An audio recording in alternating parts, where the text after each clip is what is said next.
بسم اللہ الرحمن الرحیم۔ السلام علیکم ویورز، آپ دیکھ رہے ہیں اورنگزیب عالمگیر اور ایک چھبیلے کا دوسرا حصہ۔ آج کئی دن سے پنڈت رام لال کا چہرہ اترا ہوا تھا، آنکھوں کی نیند بھی اڑ گئی تھی، کھانا پینا بھی چھوٹ گیا تھا، بیوی الگ پریشان تھی، شکنتلا الگ اداس تھی۔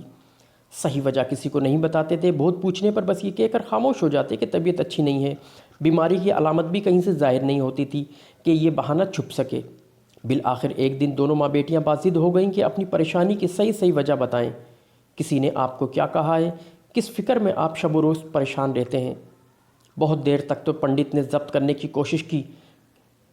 جب غم کا دباؤ قابو سے باہر ہو گیا تو پھوٹ پھوٹ کر رونے لگا۔ ماں بیٹیاں بھی ضبط نہ کر سکیں، بے اختیار ان کی آنکھوں سے بھی آنسو جاری ہو گئے۔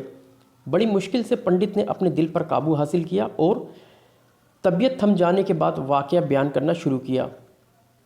یہاں کے کوتوال کے متعلق حوث پرستی اور عیاش مزاجی کی جو داستان شہر میں مشہور ہے وہ تم بھی جانتی ہو۔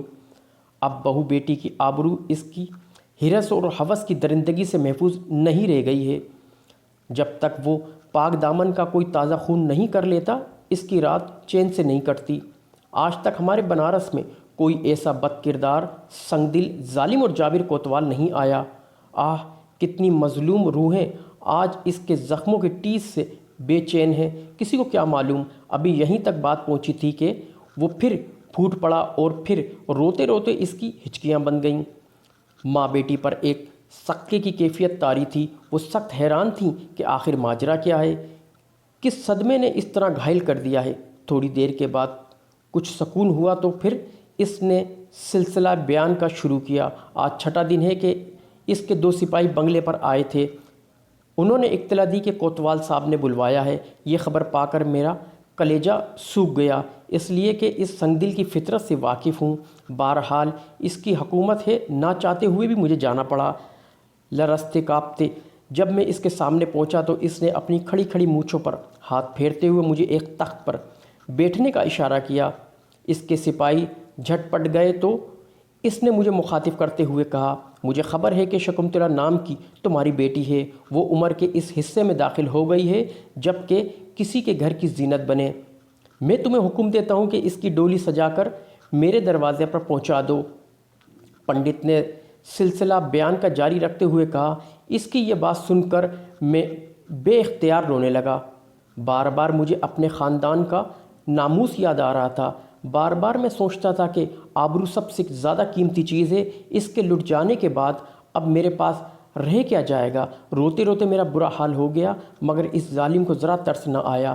مجھے اسی حالت اضطراب میں وہ چھوڑ کر اٹھا اور یہ کہتا ہوا چلا گیا، 1 ہفتے کی مہلت تمہیں دیتا ہوں، اگر اس مدت میں شکنتلا کی ڈولی میرے دروازے پر نہیں لگی تو یاد رکھنا میں اپنے سپاہی بھیج کر اسے یہاں منگوا لوں گا۔ کان کھول کر سن لو کہ بنارس کے سب سے بڑے حکمراں کی زبان کے یہ الفاظ ہیں، کمان سے نکلا ہوا تیر واپس لوٹ سکتا ہے مگر میری زبان کے الفاظ واپس نہیں لوٹ سکتے۔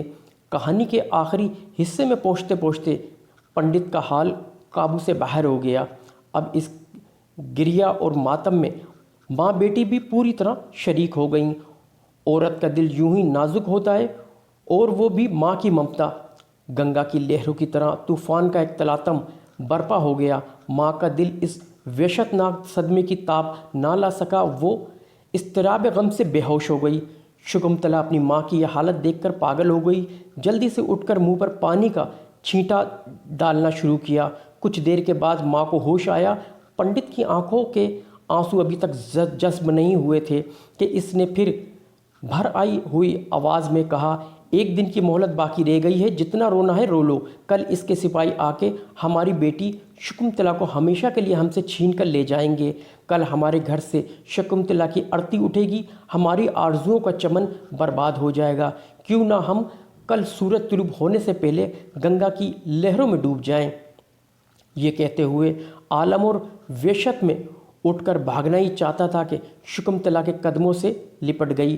باپو جی، آشا نہ توڑو، وقت سے پہلے ہمیں یتیم نہ بناؤ۔ بھگوان کی کرپا ہوگی تو یہ گراں کٹ جائے گی، اور مان لو اگر وہی وقت آ گیا تو ہم سب کے سب ایک ساتھ ہی گنگا جی کے چرنوں میں اپنی شرن بنا لیں گے۔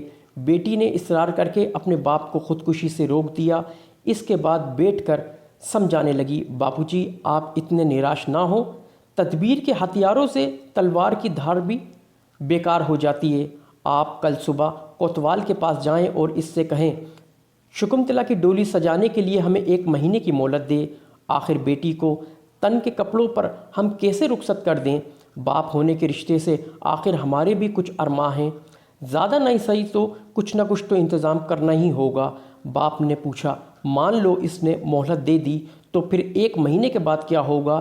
جو کام اس وقت ہمیں کرنا ہے وہ آج ہی کیوں نہ کر ڈالیں؟ بیٹی نے آنکھیں نیچے کیے ہوئے جواب دیا، 1 مہینے میں حالات بدل جائیں گے بابو جی، وہ شاخ ہی نہ رہے گی جس پر آشیانہ باندھنے کی نوبت آئے۔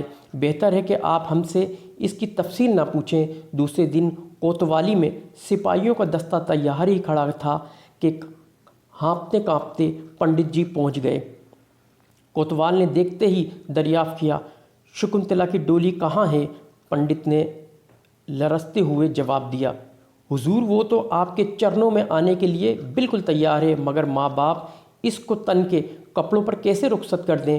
کچھ تو اس کی ڈولی سجانے کے لیے ہمیں کرنا ہی چاہیے، اس لیے سرکار 1 مہینے کی مہلت ہمیں دے دو تاکہ ہمیں بھی اپنے دل کا ارمان نکالنے کا کوئی موقع مل سکے۔ یہ غیر متوقع جواب سن کر بوڑھے کوتوال کا چہرہ کھل گیا۔ اس نے خوشی کے ترنگ میں جواب دیا، ضرور تمہیں 1 مہینے کی مہلت مل جائے گی، لیکن اس کے بعد اب مدت میں توسیع نہیں ہو سکے گی، اس لیے جو تیاری کرنا ہے اس مدت میں کر لو، اور دیکھو اس سلسلے میں میری مدد کی بھی کوئی ضرورت ہو تو میں ہر طرح تیار ہوں۔